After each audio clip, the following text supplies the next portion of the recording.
Jon Jones नामी ये शख्स यूटा लेक के करीब एक गार के अंदर खोज की नीयत से घुसा था। खोज के दौरान उसने फैसला किया कि वो गार की सबसे तंग जगह में जाकर एक नया रिकॉर्ड बनाएगा।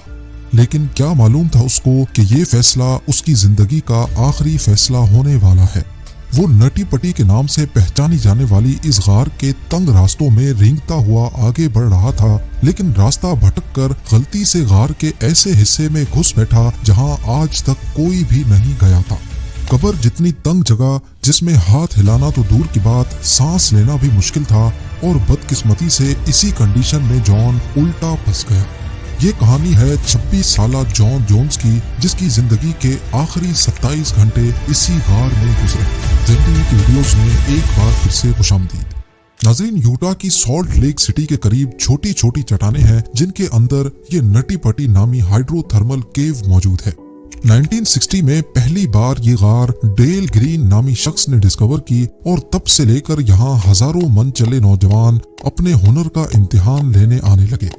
नटी पटी केव अपने तंग फिसलने वाले टेढ़े रास्तों की वजह से काफी मशहूर है, जिसके अंदर जाने का सिर्फ एक ही रास्ता है, और वो भी सिर्फ 30 इंच चौड़ा। यानी कि वो नौजवान जिनकी कमर और छाती 30 इंच से कम है, सिर्फ वही इसके अंदर जा सकते हैं। यहाँ हर साल करीब 20,000 लोग अपने हुनर को चमकाने के लिए आते रहे, लेकिन फिर 1999 से लेकर 2004 के दरमियान यहाँ कुछ हादसे हुए, और फिर गार की सेफ्टी को लेकर बहुत सवाल उठाए जाने लगे। एक मौके पर 23 साला नौजवान गार की गहराई में 7 घंटे तक फंसा रहा, और दूसरे मौके पर एक नौजवान पूरी रात गार में उल्टा फंसा रहा। इन हादसात की वजह से 2006 में अथॉरिटीज ने नटी पटी केव को बंद कर दिया, लेकिन प्रोफेशनल केवर्स का कहना था कि अगर बंद करना ही है तो सिर्फ उन लोगों के लिए बंद की जाए जिनका केविंग का कोई एक्सपीरियंस नहीं है, क्योंकि अक्सर वही लोग यहाँ फंसते हैं। दूसरी तरफ ऑफिशियल्स का कहना था कि नटी पटी केव किसी टाइम बॉम्ब से कम नहीं है, जो किसी भी वक्त किसी की जान ले सकती है। प्रोफेशनल केवर्स और ऑफिशियल्स के दरमियान नटी पटी के लिए जंग चलती रही, और आखिरकार 2007 में इसको नए रूल्स के साथ दोबारा खोल दिया गया। एक मैनेजमेंट कमेटी बनाई गई जो गार के अंदर सिर्फ उन्हीं लोगों को जाने की परमिशन देगी जिनका केविंग में अच्छा खासा एक्सपीरियंस हो, और जिनके पास प्रोफेशनल इक्विपमेंट्स भी हों।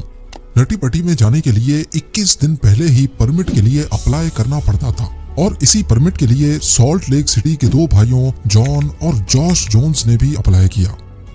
24 नवंबर 2009 को रात 8 बजे 26 साला जॉन जोन्स अपने ग्रुप के साथ नटी पटी केव सिस्टम में दाखिल हुआ। दोनों भाइयों को केविंग का पहले कुछ एक्सपीरियंस तो था, लेकिन नटी पटी में वो पहली बार जा रहे थे।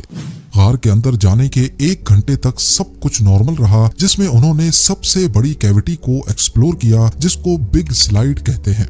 यही वो पॉइंट था जब जॉन, जॉश और दूसरे 2 दोस्तों ने गार में मजीद डीप जाने का खतरा मोल लिया, यानी केव का सबसे मुश्किल हिस्सा जिसे बर्थ कैनाल कहते हैं। बर्थ कैनाल इतना तंग है कि आज तक बहुत ही कम लोग इसके करीब जा चुके हैं। न सिर्फ इंतहाई तंग, बल्कि इसका रास्ता ढूंढना भी काफी मुश्किल है। माजी में भी कई लोग बर्थ कैनाल के रास्ते में फंस चुके थे, लेकिन जॉन, उसका भाई और 2 दोस्त काफी फिट थे, तभी उन्होंने बर्थ कैनाल तक जाने का फैसला किया, जबकि बाकी टीम मेंबर्स पीछे ही रहे। बर्थ कैनाल तक जाने का आइडिया भी असल में जॉन का ही था, इसी वजह से वो इन सब से आगे आगे था।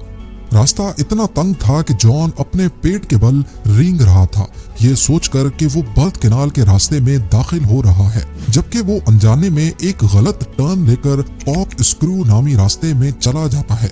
ये वो जगह थी जहां सबसे दुबले पतले केवर्स ही जा सकते थे। गार के मैप में देखा जाए तो ये वो रास्ता था जहां जॉन को राइट बर्थ कैनाल की तरफ जाना था, जबकि उसने लेफ्ट टर्न ले लिया। वो जैसे ही आगे बढ़ा, रास्ता मजीद तंग होने लगा, और अब वो पीछे नहीं मुड़ सकता था। पर वो आगे बढ़ता गया इस उम्मीद में कि शायद आगे रास्ता थोड़ा चौड़ा होगा और वो वहां से वापस मुड़ जाएगा। आगे उसको नीचे की तरफ एक जगह नजर आई, और यहाँ जॉन को लगा कि शायद वो यहाँ से वापस मुड़ सकेगा। यहाँ मामला काफी बिगड़ गया, क्योंकि बदकिस्मती से जब वो 10 बाय 18 इंच के इस रास्ते में दाखिल हुआ तो आगे एक डेड एंड था, और अब जॉन वॉशिंग मशीन जितनी जगह में उल्टा फंस चुका था। اس کا سر نیچے، ٹانگیں اوپر اور جگہ اتنی تنگ کہ اس کے ہاتھ بھی باڈی میں دب رہے تھے، یعنی وہ ہاتھوں کا استعمال بھی نہیں کر پا رہا تھا۔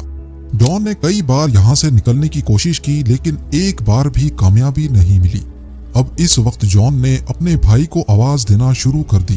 کچھ منٹوں کے بعد جب جوش وہاں آیا تو اس کو جان کی صرف ٹانگیں نظر آئیں۔ پہلے اس نے اپنے بھائی کی اس حالت کا مذاق بنایا لیکن جب اس کو اس سنگین حالت کا اندازہ ہوا تب جوش بھی گھبرا گیا۔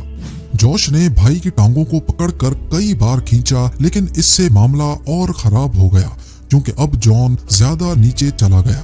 جان الٹا پھنسا ہوا اپنی باڈی کو بالکل بھی نہیں ہلا پا رہا تھا۔ اس پوائنٹ پہ دونوں بھائیوں کو لگا کہ اب ان کو پروفیشنل ہیلپ کی ضرورت ہے۔ اب مسئلہ یہ تھا کہ 911 کال کرنے کے لیے غار کی اس گہرائی میں موبائل سگنل بھی نہیں تھے۔ تبھی جوش کو باہر آنا پڑا اور کال کر کے وہ واپس اپنے بھائی کی لوکیشن پر پہنچ گیا۔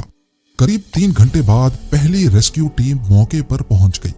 یہ سوزی موٹولا تھیں جنہوں نے 2 گھنٹے تک جان کو باہر نکالنے کی کوشش کی لیکن جان ان کی امید سے زیادہ بری طرح پھنسا ہوا تھا۔ جگہ اتنی تنگ تھی کہ سوزی نے جان کی جینز بھی کاٹی تاکہ 1.5 سینٹی میٹر اور زیادہ جگہ مل سکے، لیکن اس سے بھی کام نہیں بنا۔ آخر کار سوزی بھی ایگزاسٹ ہو کر واپس باہر آ گئی۔ باہر جان کی بیوی، اس کی بیٹی اور ریسکیو ٹیم کے 30 لوگ اور بھی پہنچ چکے تھے۔ وہ سارے جان کو باہر نکالنے کے مختلف طریقوں پہ غور کر رہے تھے، جن میں ایک طریقہ اس کی ٹانگیں کاٹنے کا بھی تھا، لیکن آخر کار ان سب نے رسیوں اور پلی سسٹم کے استعمال پر اتفاق کیا جس کو جان کی ٹانگوں پر باندھ کر کھینچا جائے گا۔ پر مسئلہ یہ تھا کہ مختلف پلیز کو غار کے پتھروں میں ایسے ڈرل کر کے لگانا ہے تاکہ رسیاں پتھر سے نہ ٹکرائیں اور سارا لوڈ پلی پر پڑے۔ پلی کو غار کے پتھروں میں ڈرل کر کے فکس کیا جانے لگا، جس میں خطرہ تھا کہ پتھر ٹوٹ کر راستہ بند بھی کر سکتے ہیں، لیکن فی الحال اس کے علاوہ اور کوئی آپشن نہیں تھا۔ ڈرلنگ کے دوران کچھ پتھر ٹوٹ کر سلائیڈ کرتے ہوئے جان کے اوپر بھی گرے۔ 700 فٹ کی گہرائی میں یہ کام کرنا جہاں کافی مشکل تھا وہیں کافی ٹائم کنزیومنگ بھی، اور اوپر سے تنگ راستے کی وجہ سے ایک وقت میں صرف ایک ہی ریسکیو ورکر اندر جا سکتا تھا۔ اوپر ریسکیو ورکرز کی تعداد اب 100 سے زیادہ ہو چکی تھی، لیکن وہ سارے کچھ نہیں کر پا رہے تھے، اور لگے ہاتھ ریسکیو ٹیم میں موجود ایک ڈاکٹر نے معاملے کو مزید سنگین بنا دیا جب انہوں نے یہ بتایا کہ جان کیونکہ الٹا پھنسا ہوا ہے تو اس کے پاس صرف 10 گھنٹے ہیں، یعنی اتنے وقت کے بعد اس کے آرگنز ایک ایک کر کے فیل ہوتے جائیں گے۔ انسانی جسم سیدھا رہنے کے لیے بنا ہوا ہے، جس میں دل کی لوکیشن باڈی کے اوپر والے حصے میں ہے۔ ہارٹ پمپ کر کے پوری باڈی کو خون سپلائی کرتا ہے اور تقریباً 80% خون نیچے والے حصوں کو سپلائی ہوتا ہے، جہاں گریوٹی کی مدد سے سپلائی آسانی سے پہنچ جاتی ہے۔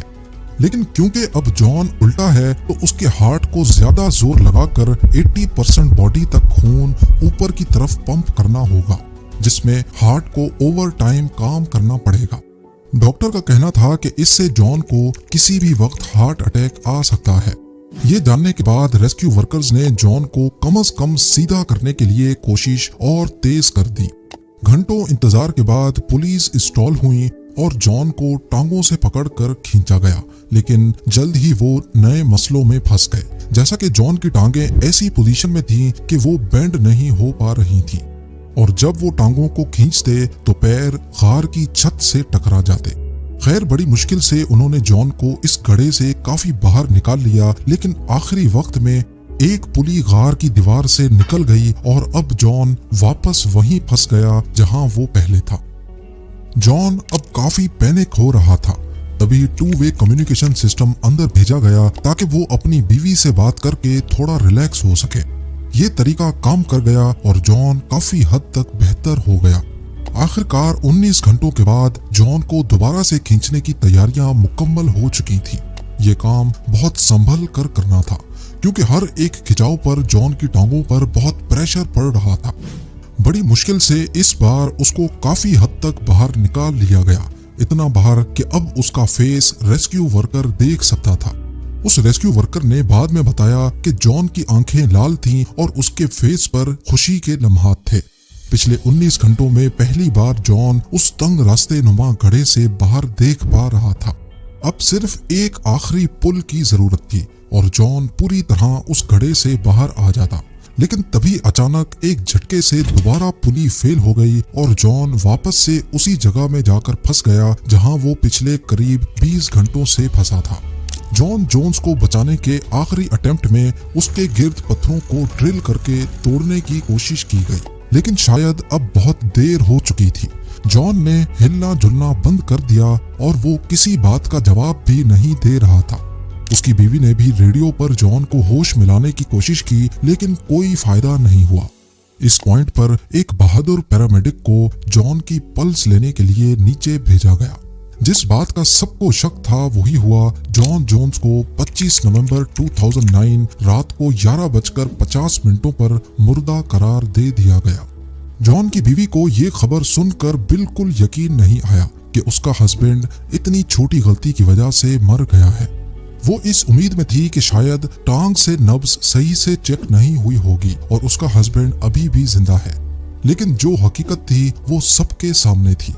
पर जिस चीज की डॉक्टर्स ने सिर्फ 10 घंटे के बाद उम्मीद की थी, जॉन की अच्छी हेल्थ की वजह से वो मजीद 17 घंटे तक जिंदा रह पाया।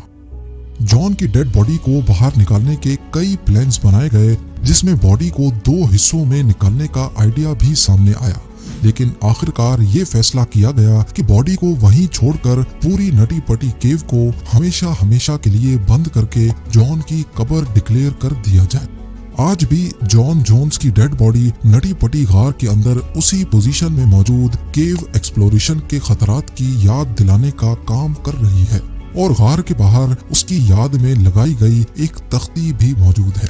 उम्मीद है जेम टीवी की ये वीडियो भी आप लोग भरपूर लाइक और शेयर करेंगे। आप लोगों के प्यार भरे कमेंट्स का बेहद शुक्रिया। मिलते हैं अगली शानदार वीडियो में।